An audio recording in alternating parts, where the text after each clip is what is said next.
जय हिंद बच्चों। अब हम जा रहे हैं नेक्स्ट टॉपिक पढ़ने, इसमें photo electric effect. Photo electric effect और फोटो इलेक्ट्रिक इफेक्ट पढ़ने के लिए हम लोग को कुछ टर्मिनोलॉजी समझना जरूरी था और आप वो समझ चुके हैं। ठीक, आइए अब पढ़ते हैं। यहाँ पर फोटो इलेक्ट्रिक इफेक्ट क्या है, तो देखिए यहाँ पर एक ये इवैक्यूएटेड चैम्बर है। ये इवैक्यूएटेड चैम्बर है, मतलब इसके अंदर कोई भी गैस वगैरह नहीं है। ये इवैक्यूएटेड, वैक्यूम क्रिएट किया गया है।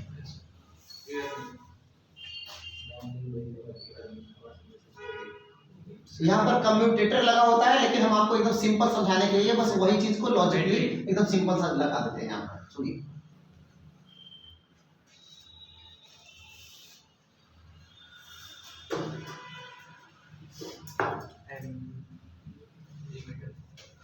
ओमीटर है जो कि करंट को मेजर करेगा। 1 मीटर ओमीटर हटा कर हम गैल्वेनोमीटर लगा देते हैं जो कि छोटे करंट को भी नापते हैं। बताएंगे क्यों, अभी सुनिए। तो यहाँ पर हम लगा दिए कैथोड और यहाँ लगा दिए एनोड, तो है उल्टा जुड़ा है। ये प्लस हो गया, ये माइनस इधर। अब सुनिए, ये है मेटल सरफेस।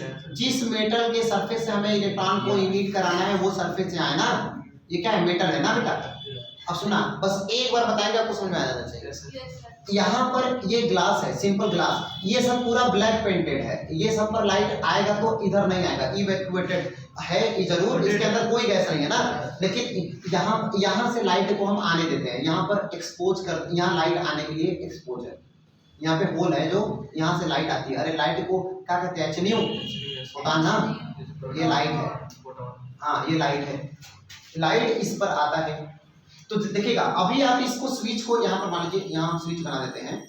अभी स्विच को आप ऑफ रखे हैं, चालू नहीं किए हैं, फोन रख दीजिए अनाटिपा जी इधर। तो अब की को क्लोज ऑन रखे हैं, मतलब इसको करंट नहीं दे रहे हैं अभी। अब सुनना क्या एकदम मस्त चीज, क्या कि इस पर जैसे लाइट आती है तो इलेक्ट्रॉन निकल, अगर इलेक्ट्रॉन यहाँ निकला होता, अगर यहाँ इलेक्ट्रॉन निकलता, अगर यहाँ पर पहुंचेगा तो ई गैल्वेनोमीटर बता देगा, क्योंकि अगर इलेक्ट्रॉन यहाँ से निकल के यहाँ जाएगा तो करंट आएगा ना, तो ई गैल्वेनोमीटर बता देगा।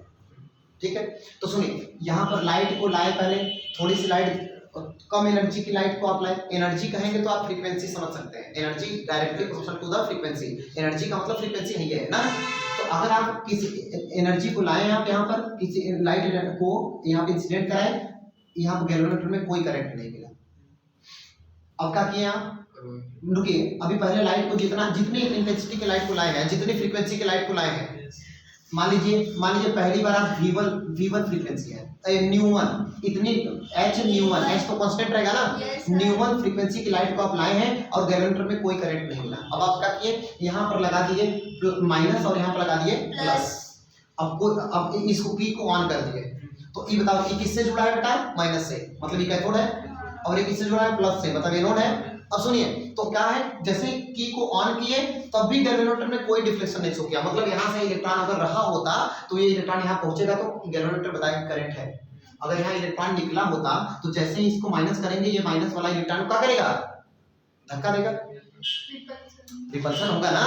अरे यहाँ से अगर इलेक्ट्रॉन निकला होता, मान लीजिए उसके पास एनर्जी नहीं थी, आप कहेंगे कि सर आप V1 पर लाइट को लाएं और यहाँ पर गैल्वेनोमीटर में कोई डिफ्लेक्शन नहीं शो किया, इसका मतलब ये भी तो हो सकता है कि इलेक्ट्रॉन निकला हो लेकिन इधर बैठ गया हो, या उसके पास इतनी एनर्जी नहीं थी कि वो यहाँ पहुंच सके, इधर गिर के बैठ गया, इसलिए करंट नहीं है। हम कहेंगे बेटा यही चेक करने के लिए हमने इस पर क्या लगा दिया, माइनस, और इधर लगा दिया प्लस, कि अगर इलेक्ट्रॉन निकला हो तो ये उसको धक्का मार दिया और ये बुला ले आओ भैया, तो ये पहुंच जाएगा। अगर इलेक्ट्रॉन वहां पर तो गैल्वेनोमीटर कह देगा कि हाँ कुछ करंट मिला, बोलो सुना कि नहीं। तो न्यू1 पर आपको इधर न्यू1 पर कोई भी करंट नहीं मिला, बैटरी लगाने पर भी, यहाँ पोटेंशियल डेवलप करने पर भी, इसका मतलब कि न्यू1 थ्रेशोल्ड फ्रीक्वेंसी नहीं है, क्योंकि उस पर आपको कोई करंट नहीं मिला, इलेक्ट्रॉन निकला ही नहीं। तो अब क्या करेंगे, न्यू1 को और बढ़ाएंगे, मान लीजिए न्यू2 कर दिए, फिर भी देखें आप तो वही प्रोसेस करके फिर इसको माइनस किया, फिर इसको प्लस किया, गैल्वेनोमीटर में कुछ नहीं मिला। तो फिर कह दिया कि न्यू2 पर, क्योंकि यहाँ से तो करंट डायरेक्ट जाएगा नहीं, यहाँ इलेक्ट्रॉन होता तो हो जाता, अगर इलेक्ट्रॉन यहाँ से यहाँ जाएगा तो सर्किट हो जाएगी कंप्लीट, तो अमीटर या गैल्वेनोमीटर शो करने लगा कि देखो करंट है, बोलिए, तो तब भी न्यू2 पर भी नहीं मिला। ऐसी फ्रीक्वेंसी को और बढ़ाए तो मान लीजिए न्यू5 पर मिल गया, तो उस न्यू5 को ही कहते हैं थ्रेशोल्ड फ्रीक्वेंसी। ऑप्शन में आया कि नहीं? तो अगर इलेक्ट्रॉन यहाँ से निकल गया तो जैसे ही आप यहाँ पर लगा दिए ये करंट, यहाँ पे इलेक्ट्रॉन जाने लगा, करंट मिल गया, तो कहें कि ये फ्रीक्वेंसी कौन सी फ्रीक्वेंसी है? हाँ, ऐसा हो सकता है। थ्रेशोल्ड फ्रीक्वेंसी पहले क्या है सुनेगा। थ्रेशोल्ड फ्रीक्वेंसी पर ये इलेक्ट्रॉन को बस निकाल करके यहीं पर छोड़ देता है। थ्रेशोल्ड फ्रीक्वेंसी बस इलेक्ट्रॉन को सरफेस से बाहर निकाल के छोड़ देता है। अगर थ्रेशोल्ड फ्रीक्वेंसी से ज्यादा फ्रीक्वेंसी दे दिए तो जो एनर्जी बच गई वो इलेक्ट्रॉन को काइनेटिक एनर्जी के फॉर्म में मिलेगा। जैसे अगर कोई छोटी सी ऑब्जेक्ट है, कोई छोटा सा ऑब्जेक्ट है, उसको आप ऐसे धीरे से पीट दिए, मान के क्रैक आ गया, टूट गया, और उठा के एकदम तेज में पटक दिए तो छिटा जाएगा, वो टूट करके दूर तक छिट जाएगा, सही ना? तो जितना ज्यादा आप फोर्स दिए, वो ब्रेक भी किया, वो आपका जो फोर्स लगाए वो काइनेटिक एनर्जी है, एनर्जी मैकेनिकल एनर्जी, तो वो एनर्जी पहले उसको ब्रेक करने में खर्च हुआ और प्लस उसके काइनेटिक एनर्जी में तेज में पटके थे इसलिए, सही है ना? तो जितना ज्यादा आप एनर्जी देंगे वो सरफेस से बाहर आएगा और उसके बाद जो बचेगा उसके पास क्या होगा? काइनेटिक एनर्जी का। बोलिए, तो अगर जो आप एनर्जी दे रहे हैं, मेटल पे जो एनर्जी ला रहे हैं, वो कौन सी एनर्जी है? Light energy. लाइट एनर्जी क्या कहेंगे? एचन्यू। तो जो सरफेस पे आप लाए हैं, इंसिडेंट कराए हो, क्या है? लाइट एनर्जी है ना?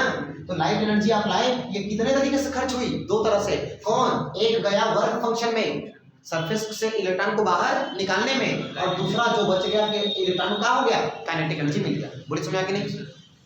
आपने फर्स्ट लॉ ऑफ थर्मोडायनामिक्स पढ़ा होगा। किसी अगर सिस्टम को आप एनर्जी देते हैं तो दो तरह से खर्च होता है, एक वर्क फंक्शन काम करने में खर्च होता है, वर्क डन में होता है, और दूसरा इंटरनल एनर्जी को बढ़ाने में। पढ़े कि नहीं? थर्मोडायनामिक्स का फर्स्ट लॉ केमिस्ट्री में था। हाँ, पढ़े ना? ठीक है, 11th में कार्नोट इंजन में भी पढ़े हैं आप। तो इधर सुनिए, पहले ये बताइए, पहले बात समझ में आए कि नहीं? जो आप एनर्जी देंगे वो इलेक्ट्रॉन को बाहर निकालने में खर्च होगा, उसको क्या कहेंगे? Work function. और जो बच जाएगा क्या होगा? Kinetic energy. अब बताइएगा, अगर ये लाइट एनर्जी को hν लिखे, ये हो गया वर्क फंक्शन, और काइनेटिक एनर्जी को ½ mv², कोई दिक्कत नहीं ना? अच्छा, अब बताइए, बात में लिखेंगे। पहले एक बात बताइएगा, अगर ये एनर्जी बस थ्रेशोल्ड फ्रीक्वेंसी के बराबर है तो थ्रेशोल्ड फ्रीक्वेंसी क्या करता है? इलेक्ट्रॉन को बाहर निकाल के छोड़ देता है। बोलिए, बस छोड़ देता है, तो कहाँ चला जाएगा? वर्क फंक्शन में। लेकिन उसको कोई काइनेटिक एनर्जी नहीं दिया ना, तो बताइए काइनेटिक एनर्जी क्या होगा इस समय? 0। तो अगर काइनेटिक एनर्जी 0 है तो बताइए जो आपने एनर्जी दिया है वो वर्क फंक्शन के बराबर है कि नहीं? यही बात मैं कब से कह रहा था कि जो आपने ये थ्रेशोल्ड फ्रीक्वेंसी क्या है? थ्रेशोल्ड फ्रीक्वेंसी बस इलेक्ट्रॉन को एनर्जी दे करके सरफेस से बाहर निकाल के छोड़ देता है, ठीक है ना? दोस्त क्या करता है? पहले बुलाता है घर के बाहर, बाहर, आप सोच रहे मम्मी देख जाएंगी कूटेंगी, मम्मी देख जाएंगी कूटेंगी, नहीं आओ बाहर, आओ तो आओ, तो आप बाहर गए, बुला के चल गए अपने, कुटवा दिया, अब जाने अब कुटवा दिया ना, तो वही है इसका। तो इलेक्ट्रॉन सरफेस को छोड़ के बाहर आ जाएगा, वही एनर्जी वर्क फंक्शन के बराबर होती है। समझ में आया? अच्छा, अगर और ज्यादा एनर्जी इससे दिए होते तो वो काइनेटिक एनर्जी के फॉर्म में मिलता, वर्क फंक्शन नहीं बढ़ेगा, वो बस काइनेटिक एनर्जी के फॉर्म में बढ़ेगा। समझ में आया? बहुत बढ़िया। अब बताइएगा, तो यहाँ पर अगर न्यू5 अगर वर्क फंक्शन ये थ्रेशोल्ड फ्रीक्वेंसी है तो यहाँ से इलेक्ट्रॉन निकल के बस यहीं पर आ गया, लेकिन इसको जैसे ही माइनस कर दिए और यहाँ पर प्लस कर दिए तो इलेक्ट्रॉन पहुंचने लगा, मतलब कि यहाँ पर इलेक्ट्रॉन निकल चुके थे कि नहीं? इलेक्ट्रॉन निकल चुके थे, मतलब वो थ्रेशोल्ड फ्रीक्वेंसी थी। बात सही है ना? अब आइए, अगर इससे ज्यादा फ्रीक्वेंसी दे दिए, थ्रेशोल्ड फ्रीक्वेंसी से अगर ज्यादा दे दिए तो इलेक्ट्रॉन के पास एक काइनेटिक एनर्जी भी होगी। Yes sir. तो आप सुनिएगा, अगर आप इसको नहीं लगाएंगे बैटरी का, तब भी कुछ इलेक्ट्रॉन पहुंच जाएंगे वहां पर।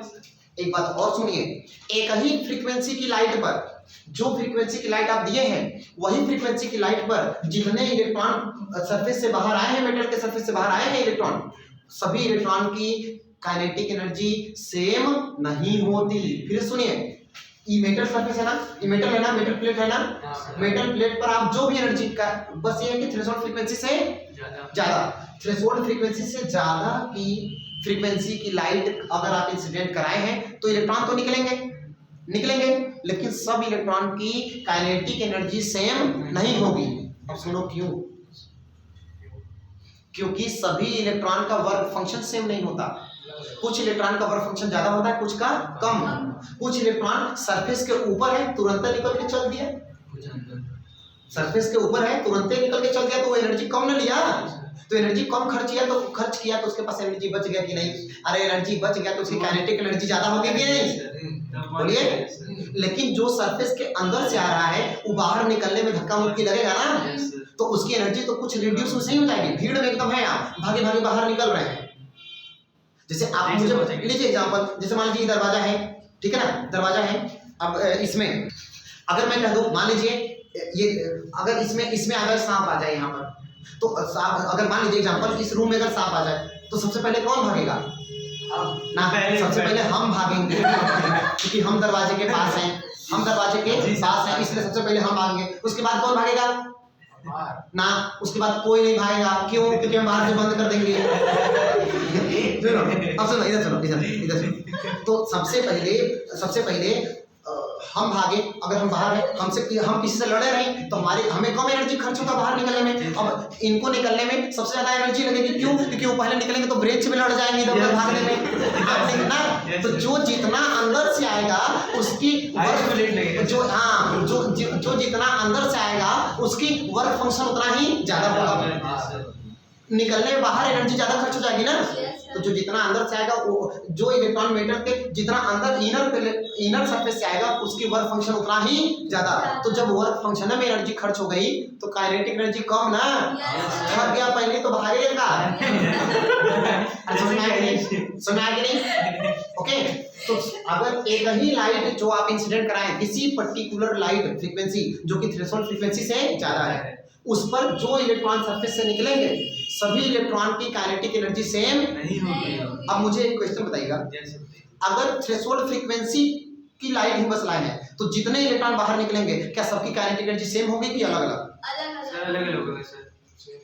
सेम होगी। सुनो क्यों? थ्रेशोल्ड फ्रीक्वेंसी का मतलब ये हुआ कि इलेक्ट्रॉन बस बाहर निकल के रह जाएगा, काइनेटिक एनर्जी जीरो होता है सभी इलेक्ट्रॉन की। बोलिए ना, थ्रेशोल्ड फ्रीक्वेंसी पर सभी इलेक्ट्रॉन की काइनेटिक एनर्जी जो बाहर निकले क्या होता है? जीरो। बस वो वर्क फंक्शन के बराबर होगा।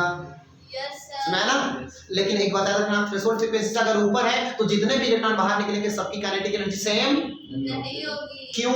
क्योंकि सबका वर्क फंक्शन सेम नहीं है। जो सरफेस के एकदम ऊपर से आ रहे हैं उसके लिए वर्क फंक्शन का वैल्यू सबसे कम। सरफेस से जो बाहर आ रहे हैं एकदम ऊपर है तो वो तुरंत निकल गया तो उसके पास काइनेटिक एनर्जी ज्यादा, क्योंकि एनर्जी उसके बच गई। सबको मान लीजिए 10 एनर्जी दिए सबको, तो एक जो सरफेस के ऊपर था 2 खर्च किया, बाहर निकल गया तो 8 एनर्जी उसका ज्यादा है ना, तो 8 उसकी काइनेटिक एनर्जी हुई। जो अंदर से आ रहा है 3 जो खर्च किया तो उसको 7 काइनेटिक एनर्जी, हाई 5 जो खर्च किया तो 5 काइनेटिक एनर्जी। तो जो जितना इनर मोस्ट सरफेस से आएगा उसकी काइनेटिक एनर्जी उतना ही कम, उसकी वर्क फंक्शन उतना ही ज्यादा होगा। क्लियर हुआ? That's good. तो ठीक है बेटा, अब हम लोग, आज टाइम हो गया तो अब हम लोग कल पढ़ेंगे फोटो इलेक्ट्रिक इफेक्ट। आगे क्या है, ये फोटो इफेक्ट के बहुत से बेसिस थे जो हमें पता होना चाहिए, अदरवाइज समझ में नहीं आता। तो आज अब कल फिर इससे आगे हम लोग पढ़ेंगे। Thanks for watching.